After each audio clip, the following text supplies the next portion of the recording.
Magandang gabi sa mga lods. Ang ibabahagi ko sa inyo ngayon mga lods, mutya ng laman ng gabi mga lods, na naging bato. Tatlo mga lods.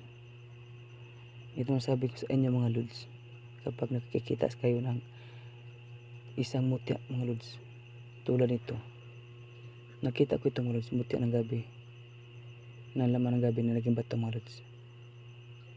May isang kasama. Ito yung kasama mga lods. Dalawang kanyang kasama mga lods. Mutya, laman ng gabi na naging bato. Pero mga lods, hindi ko talaga alam kung anong bisa ng mga mutang ito. Kung meron kayo alam mga lods kung anong bisa nito, sana mag-comment kayo din sa ibaba. Nakuha ko lang ito, pero hindi ko alam anong bisa itong mutya na ito. Laman ng gabi na naging bato. Talagang kakaiba ito mga lods. Pero mamaya naman mga lods, patayin natin ang ilaw natin mga lods, para malaman natin kung tagusan ba ang mga ito. Okay. Sa tingin ko mga lods, ito mga lods, mga crystallize. Lapit na sa camera natin mga lods. Para sa crystal mga lods. Kaya malaman natin yan mamaya kung talagang ito matagos bang ilaw nito. Ito mga kasama niya, ito din. Ito mga lods. Nakita naman natin kung mga sugat-sugat ito. Parang agi itong ng kutsilyo. Mutyang ito. Ito.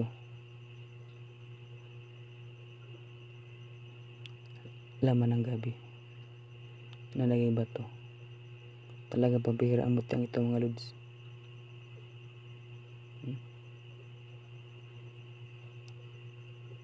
Ang kulay niya mga lods, itim na may pagka brown. Ibang klase na talagang mutyang ito. Ito naman, puti siya. Ang mutya na itong lods, talaga kakaiba talaga. Hindi akalain. Mutya ng laman ng gabi na naging bato. Kakaiba talaga mga lods. Kaya kung alam nyo ang bisa nito, mag-comment lang kayo mga lods.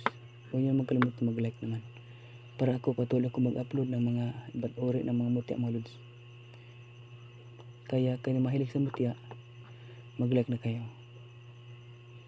Mamaya mga lods, patayin natin ilaw natin kung talagang tagusan bang mga ito, ang mga mutyang ito. Talagang kakaiba ito mga lods. Kasi mga lods, ang dami pang mga mutya mga lods. Sobrang dami pa na aking upload sa YouTube channel ko mga lods. Kaya manood kayo palagi mga lods sa aking YouTube channel, para ibahagi ko mga iba't uri ng mga mutya. Ngayon mga lods, patayin natin ilaw natin para makita natin kung tagusan ba ang mga ito.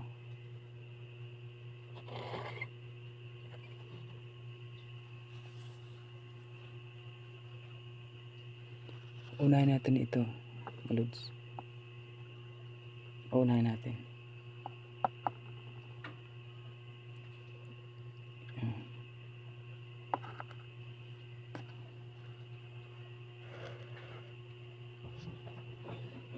Unahin ito mga lods.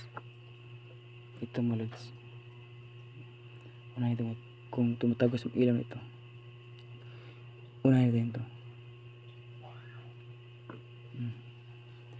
Tumatagos talaga mga lods. Tumatagos ang ilaw. Ikutin natin yung tumatagos mga lods. Ito naman isa mga lods, ito yung puti mga lods. Mutya ng laman ng gabi na naging bato. Ito mga lods. Tumatagos pala mga lods. Tumatagos ang ilaw. Ito ang napakaganda nito. Ito siya mga lods. Ito palang mga lods, nagagano pala, pero Tatawas talaga. Napaka-crystallize talaga niya mga lods. Kaya mga lods, ito namang isa. Itong itim na may pagka-brown. Ilagay sa ilalim natin mga lods kung talagang tagos na ba ito. Testingin natin. Itong tagos pala mga lods. Hindi makalain mga lods. Itim siya mga lods. Yung pagka-brown tagos ang ilaw. Kakaiba talaga muti na ito mga lods. Itim siya mga lods. Ilapit sa camera natin mga lods. Itim. Mutya ng laman ng gabi na naging bato. Itim pero tumatagos ang ilaw. Talagang kakaiba mga lods. So, mga lods, sana manood kayo palagi ng aking YouTube channel. Kung gusto nyo makakita ng iba't mga uri ng mga mutya, manood kayo palagi. Sige mga lods, magandang gabi. Maraming salamat.